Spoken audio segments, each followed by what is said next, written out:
What's up, everybody? Sparks Comics here. It's time for another comic review. This time we're looking at Scout's Honor from Aftershock.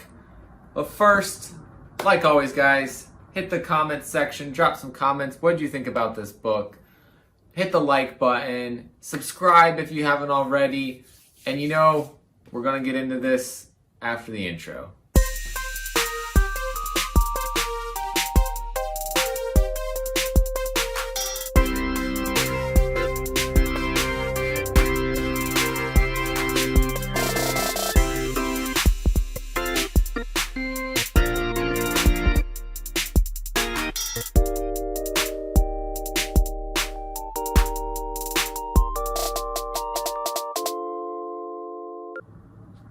Alright, welcome back, everybody. This is Scout's Honor #1 from Aftershock. It is written by David Pepose. It is, the art's done by Luca Casalanguida. The colorist is Matt Milla, and the letterer is Carlos Mangual. It's got a cover by Andy Clark and Jose Villarrubia, this one right here. There's an incentive cover by Brent Schoonover and Kurt Michael Russell. And then there's another variant by Man House. So only 3 covers. So that's cool for a series. You don't have to go cover chasing for it. But yeah, so the premise behind this is essentially nuclear warfare happened. People went into bunkers, and I believe they gave a number of days that they were in that bunker for. 9,562 days since the bombs fell. Humanity emerges, and this is in Colorado. And then we see, the next thing that we see is 260 years later. So while they were down in that bunker, what they had to kind of guide them was a scout handbook. And so it's the Ranger Scout Survival Handbook by Dr. Jefferson Hancock. And so that was kind of what they based everything on going forward from that point. How they kind of set up society, set up the Ranger Scout system and all of that.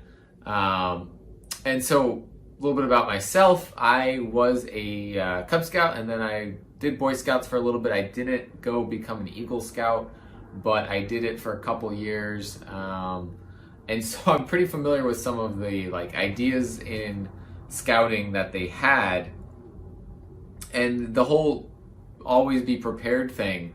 That's straight from Scout. That's like the scouting motto right there. It's always be prepared. So that comes up in this, and I thought that was pretty cool. So from the perspective of how this book portrays scouting is pretty interesting, and how the rules from that could set up a society. That's pretty interesting. So I really liked the premise going into this. I thought it was pretty cool, and it delivered. It delivered on that premise. We see this is our main character here, Kit, and so the scouts are a male-dominated organization. They mention at some point about the women are at home and blah blah blah. Kind of a little bit like the Scouts are today. It's the man's organization kind of thing, and so we got Girl Scouts and Boy Scouts, but in this society, they just have the Scout Rangers. And so we find out that Kit actually is not a male, at least not a male from birth. And so I'm giving spoilers, so I'll make sure that I tag this video that it does have spoilers, but I think this is where the story gets a little interesting, is that Kit's like a model Scout Ranger, and it's done all these cool things, killed it was a boar, but they called it a gamma boar. So boars that have been souped up on gamma energy from the bombs that were dropped. And like the art, look at this boar. Like it's freaking insane looking. So I wasn't planning on dropping spoilers for this, but you know, some of these things are pretty cool. Like the action sequences are freaking awesome. Like that part alone is enough to read it. They've got this like scout master, which again fits straight into the, you know, the Boy Scouts of today. That kind of leads the Scout Rangers. They also mention a prophet who we don't meet.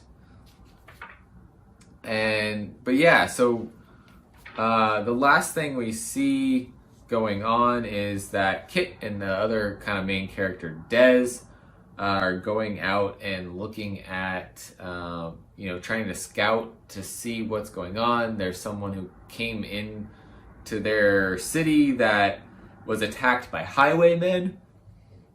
And so they're trying to figure out, you know, what they need to do, how many there are, how they should approach this.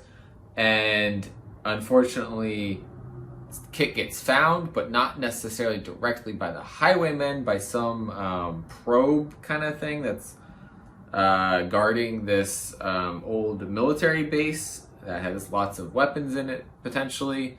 And she meets the kind of the scouting founder and finds out some horrible truth that the Ranger Scouts killed him.